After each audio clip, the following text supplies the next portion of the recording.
Madhya Pradesh high court ने अपने एक रिसेंट फैसले में कहा है कि अगर पति कमा सकता है और उसने नौकरी छोड़ दी है, उस कंडीशन में भी पति को अपनी पत्नी व बच्चों को मेंटेनेंस देनी ही पड़ेगी।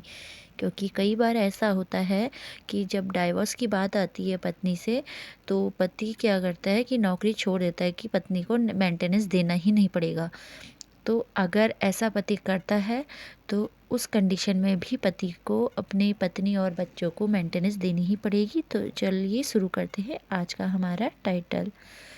केस का टाइटल है संदीप कुमरावत बनाम श्रीमती अंतिमा कुमरावत और इस केस की सुनवाई जस्टिस प्रेम नारायण सिंह की बेंच कर रही थी।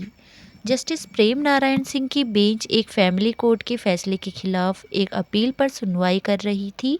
इस केस में फैमिली कोर्ट ने सीआरपीसी के सेक्शन 125 के तहत पत्नी को 7,000 रुपये मेंटेनेंस और बच्चे को 3,000 रुपये का मेंटेनेंस, टोटल 10,000 रुपये का मेंटेनेंस देने का आदेश दिया था, जिससे नाराज होकर पति ने हाई कोर्ट में अपील की थी कि मेंटेनेंस को कम कर दिया जाए क्योंकि वो नौकरी नहीं करता था। इस मामले में हस्बैंड और वाइफ के बीच डिस्प्यूट होने की वजह से पत्नी और अपने बच्चे के साथ पत्नी क्या करने लगी, अलग रहने लगी, अपने मायके में रहने लगी। इसके बाद उसने सीआरपीसी के सेक्शन 125 के तहत मेंटेनेंस की एप्लीकेशन लगाई और कोर्ट ने उसे हर महीने 7,000 रुपये और बेटे को 3,000 रुपये देने के लिए कहा। हाई कोर्ट ने Sunita Kushwaha versus another case का हवाला दिया, जिसमें ये कहा गया कि सीआरपीसी के सेक्शन 125 के तहत कार्रवाई करने के लिए पति और पत्नी के बीच मैरिज डिस्प्यूट को शामिल करना जरूरी नहीं है। हाई कोर्ट ने देखा कि पत्नी के पास खुद को मेंटेन करने के लिए कोई भी जरिया नहीं था। उसको सिर्फ उसकी गलती के आधार पर भी सज़ा नहीं दी जा सकती। कोर्ट ने इस बात को क्लियर किया कि जहां पर मेंटेनेंस के मामले होते हैं वहां पर ज़्यादा टेक्निकलिटी को देखना ज़रूरी नहीं होता, वहाँ पर बेसिक चीज़ों को देखना ज़रूरी होता है। ऐसे में पति इस बहाने से बच्चे और पत्नी को मेंटेनेंस देने के अपने दायित्व से नहीं बच सकता। पति ने कार्रवाई के दौरान बहुत सारी गलतियाँ की थी, क्योंकि इस केस में पति ने खुद पहले ही कहा था कि वो कोई भी काम नहीं करती और उसके पास इनकम का कोई भी सोर्स नहीं है। उसने ये भी कहा कि उसके पास अपने बच्चे को मेंटेन करने के लिए भी कोई जरिया नहीं है। वो पूरी तरह से अपने पिता पर निर्भर थी, यानी पत्नी पूरी तरह से अपने पिता पर निर्भर थी। पिता उसका खर्चा उसके बच्चे का उठा रहे थे, यानी लड़की के पिता, पत्नी के पिता।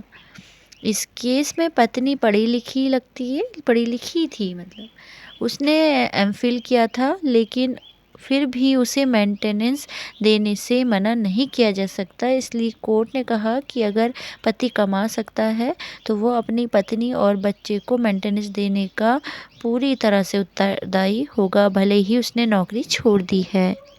क्योंकि पति ने कोर्ट में ये कहा था कि उसके पास बीटेक की डिग्री है और वो एक डिप्लोमा इंजीनियर है, लेकिन उसने नौकरी छोड़ दी है और इसलिए वो अपनी पत्नी और बच्चों को मेंटेनेंस नहीं दे सकता। लेकिन हाई कोर्ट ने चंद्र प्रकाश बोस वर्सेस शीला रानी चंद्र प्रकाश के मामले का हवाला दिया। इस केस में ये कहा गया कि अगर कोई व्यक्ति पैसा कमाने के लिए कैपेबल माना जाता है तो ये माना जाएगा कि वो अपनी पत्नी और बच्चों का सही ढंग से मेंटेनेंस दे सकता है। इन सभी बातों को देखते हुए हाई कोर्ट ने पति की याचिका को खारिज कर दिया और पत्नी और बच्चों की मेंटेनेंस को बरकरार रखा। तो जजमेंट की पीडीएफ कॉपी कर लेंगे, आपको डिस्क्रिप्शन में मिल जाएगा। और आपको अगर ये इन्फॉर्मेशन अच्छी लगी हो तो आप लाइक कीजिएगा वीडियो को और अपने फ्रेंड्स के साथ शेयर करिएगा। और अभी तक आपने हमारा चैनल सब्सक्राइब नहीं किया है तो प्लीज़ सब्सक्राइब ज़रूर करें। आगे आप किन मुद्दों पर जानकारी चाहते हैं हमें कमेंट सेक्शन पर बताना बिल्कुल ना भूलें।